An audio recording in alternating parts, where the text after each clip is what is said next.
বিভিন্ন উৎসবে আয়োজনে বা বাড়িতে অতিথি এলে আমরা কিন্তু চিন্তায় পড়ে যাই কি দিয়ে আপ্যায়ন করব।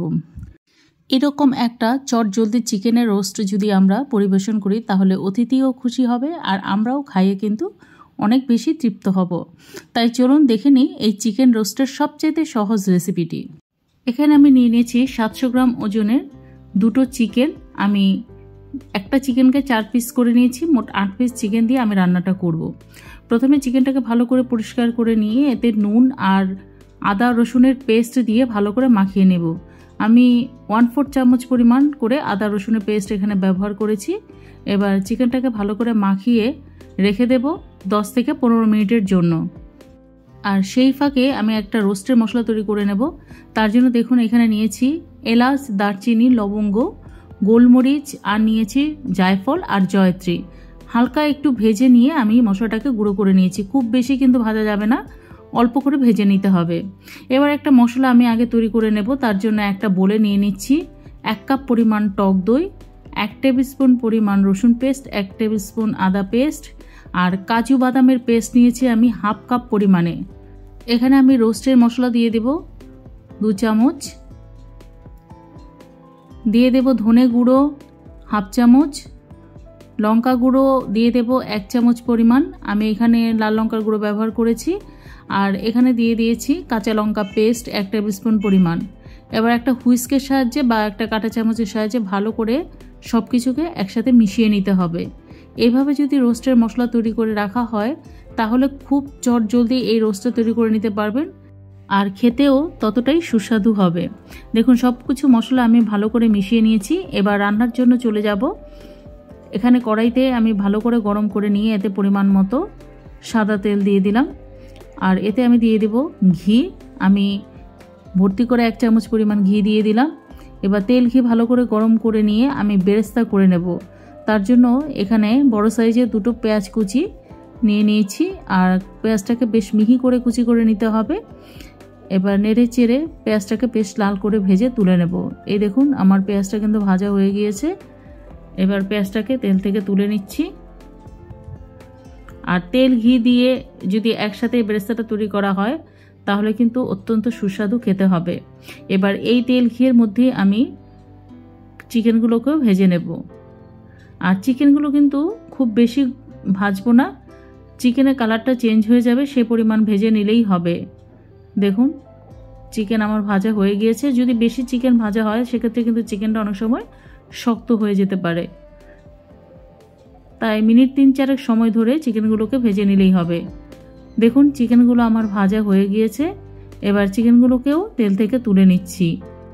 এবার রান্নার জন্য আমি অন্য একটা প্যান বসিয়ে দিয়েছি আর চিকেন ভাজা যে তেলটা সেটাও দিয়ে দিয়েছি। আরও খানিকটা পরিমাণ তেল দিয়ে দিলাম আর দিয়ে দিলাম আরও 1/2 চামচ পরিমাণ ঘি।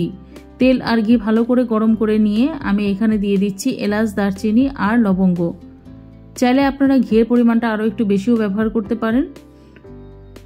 গরম মশলা যখন সুন্দর করে ভাজা হয়ে যাবে, সুন্দর একটা সুগন্ধ বেরোবে, সে সময়তে আমি এখানে দিয়ে দেব পেঁয়াজ কুচনো। আমি এখানে 3টে পেঁয়াজ কুচি ব্যবহার করেছি। এবার পেঁয়াজটাকে নেড়ে চেড়ে একটু ভেজে নিতে হবে। এই সময়তে পরিমাণ মতো নুনটাও দিয়ে দিতে হবে। পেঁয়াজটা লাল করে ভাজার দরকার নেই। পেঁয়াজটা নরম যখন হয়ে আসবে সেই সময়তে আমি মশলাগুলো ব্যবহার করব। এখানে আমি পেঁয়াজ পেস্টও ব্যবহার করব। এখানে 2টো বড় সাইজের পেঁয়াজকে আমি পেস্ট করে রেখেছিলাম, সেই পেঁয়াজ পেস্টটা দিয়ে দিলাম। এবার এই পেঁয়াজের সঙ্গে সেই পেঁয়াজ বাটাটাকেও ভালো করে ভেজে নিতে হবে। দেখুন পেঁয়াজটা কিন্তু বেশ সুন্দর করে ভাজা হয়ে গেছে, তেলটাও ছেড়ে দিয়েছে। আর সেই সময়তে আমি যে মশলাটা তৈরি করে রেখেছিলাম সেই মশলাটাও দিয়ে দিলাম।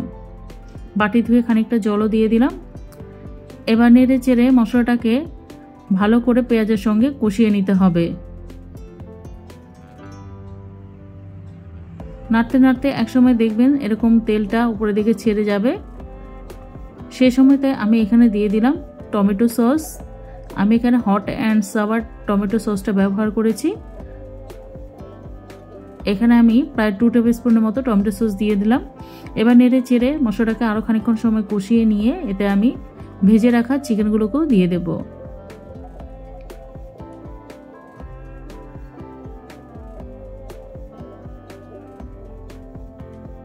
এবার সব কিছুকে নেড়ে চেড়ে ভালো করে মিশিয়ে নেব।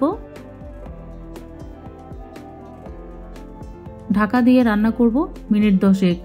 গ্যাসের স্টিমটাকে লো টু মিডিয়ামে রাখতে হবে, হাই আঁচে করা যাবে না, এতে করে এটা নিচে ধরে যাওয়ার সম্ভাবনা থাকবে যেহেতু কাজু পেস্ট রয়েছে।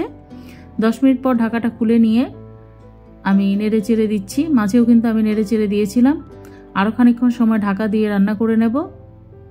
খানিকক্ষণ পর ঢাকাটা খুলে নিলাম। দেখুন আমার চিকেনটা কিন্তু সুন্দরভাবে কষানো হয়ে গিয়েছে আর তেলটাও কিন্তু ছেড়ে দিয়েছে। এবার আমি দুধ দিয়ে দেব। এখানে 3 টেবিল স্পুন পরিমাণ গুঁড়ো দুধকে আমি গরম জলের সঙ্গে মিশিয়ে রেখেছিলাম, সেটা দিয়ে দিলাম। আমি এখানে লিকুইড দুধ ব্যবহার করলাম না। যদি লিকুইড দুধ ব্যবহার করা হয় সেক্ষেত্রে কিন্তু দুধটা কেটে যাওয়ার ভয় থাকে, তাই অবশ্যই করে আপনারা পাউডার দুধ দিয়েই তৈরি করার চেষ্টা করবেন, আর এতে কিন্তু স্বাদটাও অনেক সুন্দর হবে। এবার ঢাকা দিয়ে আরও মিনিট 10 আমি হতে দেব। 10 মিনিট পর ঢাকাটা খুলে নিয়েছি। এবার দেখুন চিকেনটা কিন্তু বেশ সুন্দরভাবে সেদ্ধ হয়ে গিয়েছে। আরও খানিকটা পরিমাণ নুন লাগবে, তাই পরিমাণ মতো নুন দিয়ে দিলাম। এতে আমি গোলাপ জল দিয়ে দিলাম 1.5 চামচের মতো।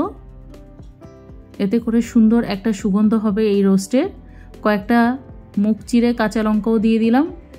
এবার নেড়ে চেড়ে সব কিছুকে ভালো করে মিশিয়ে দিয়ে আমি হতে দেব আরও কিছুক্ষণ সময়। তার আগে আমি দিয়ে দেব পেঁয়াজ বেরেস্তাটা করে রেখেছিলাম, সেই বেরেস্তাটা কিছুটা আমি বাঁচিয়ে রেখেছি, পরে পরিবেশনের সময় ব্যবহার করব তার জন্য। এবার নেড়ে চেড়ে আমি কিন্তু আর ঢাকা দেব না, খানিকক্ষণ ফুটিয়ে নিলেই কিন্তু আমার চিকেন রোস্ট একদম রেডি। এই গ্রেভিটা কিন্তু থাকবে না, এটা কিন্তু অনেকটাই টেনে আসবে, আর আমরা সবাই জানি রোস্টে কিন্তু খুব বেশি গ্রেভি থাকে না। এবার নেড়ে চেড়ে কিছুক্ষণ রেখে দিয়ে ঢাকা দিয়ে তারপর পরিবেশন করে দেব। তৈরি হয়ে গেল দুর্দান্ত স্বাদের চিকেন রোস্ট। আপনারাও অবশ্যই বাড়িতে তৈরি করুন আর কমেন্ট বক্সে জানান রেসিপিটা আপনাদের কেমন লাগলো। রেসিপি ভালো লেগে থাকলে ভিডিওটিতে একটি লাইক দিয়ে চ্যানেলটিকে সাবস্ক্রাইব করে আমার সঙ্গে থাকার জন্য অনুরোধ রইল। চাইলে আপনারা বন্ধুদের সঙ্গে শেয়ারও করে দিতে পারেন। আজ তাহলে চলি, অসংখ্য ধন্যবাদ।